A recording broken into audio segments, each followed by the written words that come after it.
Gore rino akudyiwe rinopisa na comrade Geza vatiparira. Ladies and gentlemen, ndadzoka zvekare nema updates manyama andinogara ndakakubatirai. Nhasi panapa pane nyaya tiri kutotambira iko zvinezvi iri kuitika. Iri kutarisirwa kuti zvakakonzerwa nema videos akarekodwa ana Blessed Geza. Nyaya iri panapa pananonzi Dara Blessed Mhlanga uyo aiva munhu aibudisa ma videos iwaya akarekoda ma videos iwaya rekutanga nerechitu ma videos ari kunetsa ikwana Geza. So iyangobuda akanyora on X achitozivisa vanhu veZimbabwe achiti I've been invited to Law and Order Harare Central. The reasons of the invitation have not been explained to me. I will therefore be representing myself this afternoon at 3 p.m.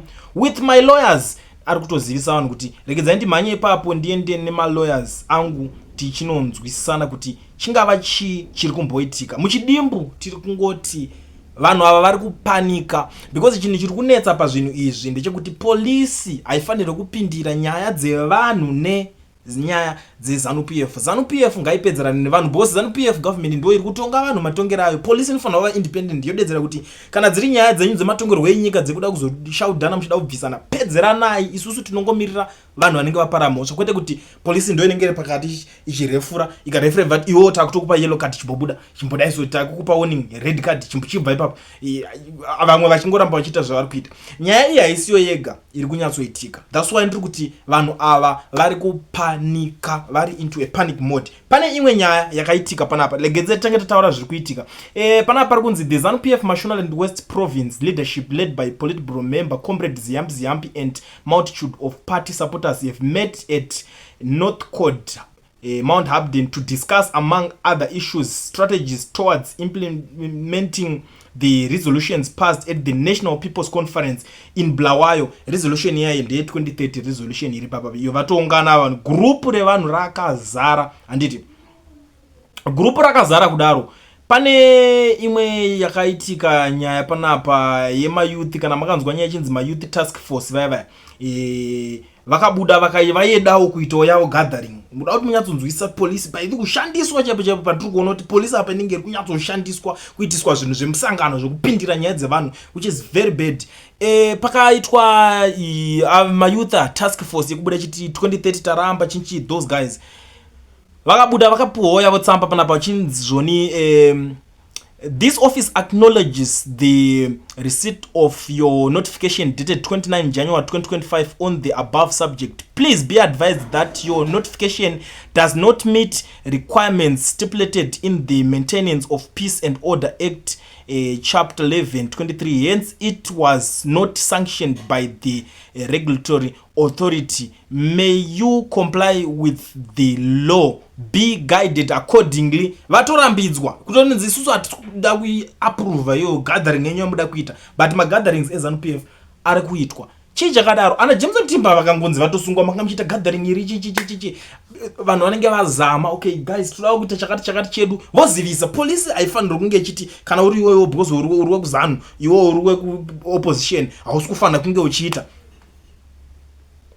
Pari kudiwa vai papa pambonyatsotarisiswa panyatsoongororwa because atingarambe tiri nyika yakadai so tinoramba tipedza takunzi tirisu the most useless and the weakest generation yekuti taitwa zvekupedzisira zvekupenga tichiitwa zvese because of vamwe vanhu vanenge vane maingiri navo maselfish ingiri navo mainterest zvinhu zvavo kuti vaprotect vaite zvinhu zvakadaro.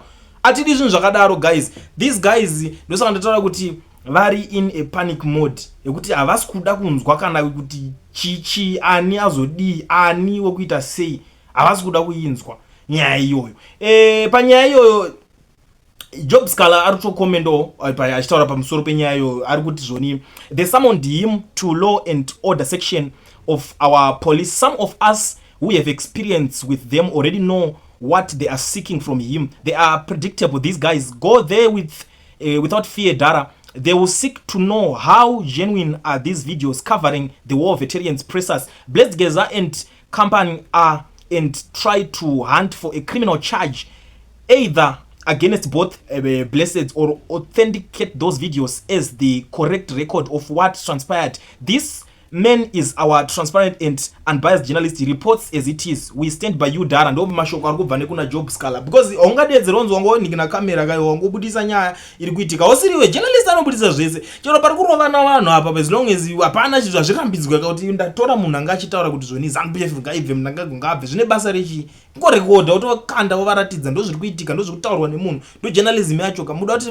mutaure neshonhere kuti makuwa nzi journalism andimazona but these guys they don't want to hear that kuta sei kwacho yakuno totaka tonzi kuti journalist wewe uchibvunzwa name. It's not like that. Pamwani dzimwe nyaya dzake dziripo but vanhu varonyasonzwisisa kuti the most trending video nezuro panyaya dzepolitics rana Geza area ndo ndiye akanoriningirira ndo vakomana vacho vairi producer ivavo. That's why muchiona kuti isusu tinobva tatodedzera kuti izvo vanhu vacho ndo zvavari kuita kana uchiziva kuti wewe hautoidi ZANU PF tanga nekulike this video kuti vaboyikani ndingavaboyikani because avafaniri kupindira police ngaite zvebasa reupurisa kwete kuti makutonzi makutobatsira kutonzi right mimi mukuzodaiso it's not good. Tarisai zvinhu zvakuzoitika kunyika izvozvo kuna na DRC makunyebedzera kupenga makunoungana kusadhaku muchiti izvo zvibone ari kuzodai kuruzonzwai vari kuzodidi vanhu vanopedzera vatindivara but ndo zvinotadzisa zvinotangire ipapo havachatoonzwe chinonzi polisi chacho ikoko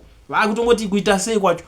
Tarisai situation yakaitika kuKenya uko ndo matangira azvo iwayo. Tarisai situation yakaitika kuMozambique kuti ndo matangira azvo imunotanga muchidzvanyirira vanhu vari peaceful vakatozvinyararira zvavo muti hamusi kubvumidzwa kudaiso hamusi kubvumidzwa kudaiso muchipindira tunyaya. Mapoliticians ari greed muAfrica ndo zvimwe zvinhu zvatakatoona inova vanhu vachizoudzwa nyaya vanhu vasiri kunyatsonzwisisa zvine zvichiitika vakatanga kuti sure kuDRC vakutotanga kutoti that guy is very bad anonzani uyo wekuningirina akutodairirwa nyaya dzacho vanhu vakupindira nyaya dzavasingazive kati aiwaka but isusu ngatimboti vanhu nyika pachayo inofanira kugona kugadzirisana kutaurirana nevanhu vayo kuisa order pavanhu vayo chaipo pasina ari kudzvanyirirwa pachishandwa zvinhu zviri free and fair zviri fair chaipo kwete zvokuti munhu anenge achitoti kudzvanyirwa nechakati vanhu vanopedzera vatotanga kutoita zvinhu zvavanoda zvotobuda out of end ndo mamwe matangira azvo iwawa ndo zvinhu zvinofanira kugadziriswa zvoonekwa kuti poitwa sei.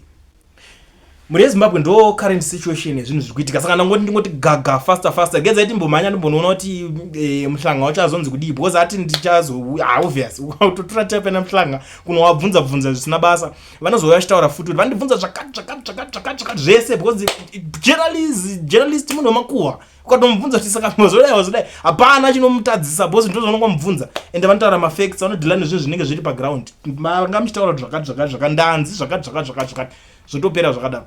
So let's see ndo nyaya iri panapa muri yeZimbabwe. Regedzai ndimbobuda ndikusiyai makateerera a certain audio because a lot is happening in our country right now. So kana uchinge une something to say uchida kusenda rako audio namba dzandichasiya pa screen ndo basa radzo unokanda ipapapa because this time akudyiwe rinopisa. Nawe Zimbabwe ndaingokumbira kuti timboonesana pana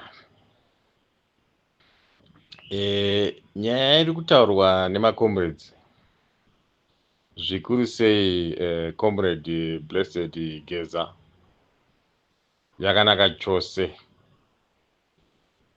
asi pane problem yatiri kuita isusu yekuti tiri kunyanya kuita emphasize kuti hama comrades makambotiregerera makazodai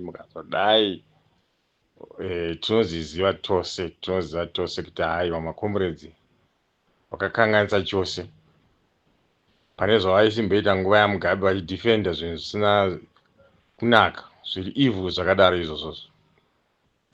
Asi kana munhu achizi ngaapepuka akuona zvakanaka toramba futi here chingoti wakazodai wakadai so hazvisi zviri nani here kuti munhu kana kuri kuti anozofa afe aitawo zvinenge zvichiratidza kuti aitawo zvinhu zvakanaka zvekusimudzira Zimbabwe pane kuti asvike muguva achingoita zvakaipa chete.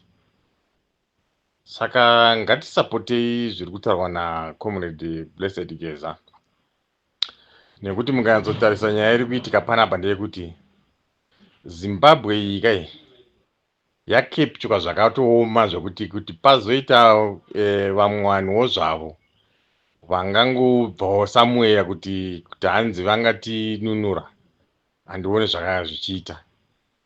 Saka kana zvaita zvokuti muZANU PF imo maane macomrades akuona ende havasi vega ka vakawanda. Vazhinji vari kutya kubudikidza nekuti vanenge vachitya kuti tinozonzi zvakazoti vakawanda. Saka kana vachinge vachitotaura zvavari kutaura izvozvo zvingativasapotei, because Zimbabwe yakepywa zvisingatomboita. Tarisai muone kuti kubva kujudiciary yakakepywa, mapurisa acho hapana meeting yamunokwanisa kuita as an opposition. Hapana kana meeting yamunokwanisa kuti mungaita mukangoda kudai somasungo. Zvese zviri kuitwa nana Chivhayo izvi zvekuti mari yese inoenda kune munhu wani, zvingastopwe sei? Handiri kuzoona. Kana ivo kuZANU PF vacho vakuru vacho vakufomawo vanonzi maparallel structures avo kuti vaise nyika iyoyo muhume mavo. Zvese zvingapedzwe nei? Zvingapedzwe nei? Because tikada kunyatsotarisa chaizvo ZANU PF made a deliberate move yekuti munhu wese ari muZimbabwe ave very poor. Kana achinge aita very poor, ivo vochiwana kuita manipulate vanhu manje. Tarisai muone kuti vamwe vanhu vakatenga chifungidzwa kuti vane zvimiro vanenge vachipembera kwazvo kana mari ichinge yanzi yava kupuhwa mari kwavari. Vachinge vapromiswa kuti tokupai mari. Ingaite here nyika yakomana yekuti izvo iwewo unenge uri munhu mukuru une profession yako unojamba kana uchinge uchipromiswa mari yekupuhwa, pane kuti iwewe uitewo mari yako yekuti uzvitengere zvaunoda nenguva yaunoda usingaudzwe zvokuita, asi kuti unge uchinge uchionawo kuti according to kuwana kwako ungaitewo sei. But izvezvo kuwana kwacho hapana. Vanofanira kunge vachiwana vacho havasi kuwana. Saka vese manje vanozinge vakuitwa manipulated manje. Mandiri mukuzora manje. Saka unobva watongoona kuti zvinhu zvacho hazviperi. Saka kutosapota zvokutaurwa izvozvo ndo zvinoita kuti tese titobvisa zviripo zvacho. Nekuti kana tiinewo zvatinenge tizonge tichitaura, ngatitaurei tiri kusaidi kwaComrade Geza kuti aiwa paya makambokanganisa. Asi zvinezvi taakuda kuti muchidai. Because hapana zvinokunda kutaurirana kana ivo vanotozvionawo kuti takakanganisa pakati. Because hatingangorambe nyika yakakepywa. Nyika yakakepywa zvokuti hakuna kana izvozvo kumachechi chaiko chako vakakepywa. Kunyange mumachechi about 80% maybe yemapastors vakakepywa. Basa ravo ndevanenge vachinyepera vanhu kuti Mwari achaita zvakati, Mwari achaita zvakati. Izvo zvichioma wese. Apa vanenge vachisapota hurumende yacho iyo. Handiti waso. Because vakasapota hurumende yacho iyo inoita kuti vanhu vave very poor. Vanhu vakanga vaita very poor vanomhanya mudzichechi, vowanda mudzichechi, vowanyepera kuti zvichaita zvakanaka. Handiti kuzona. Nguva iri kutienda ipa. Handiti. Saka nyika yakakepywa kubva kwese.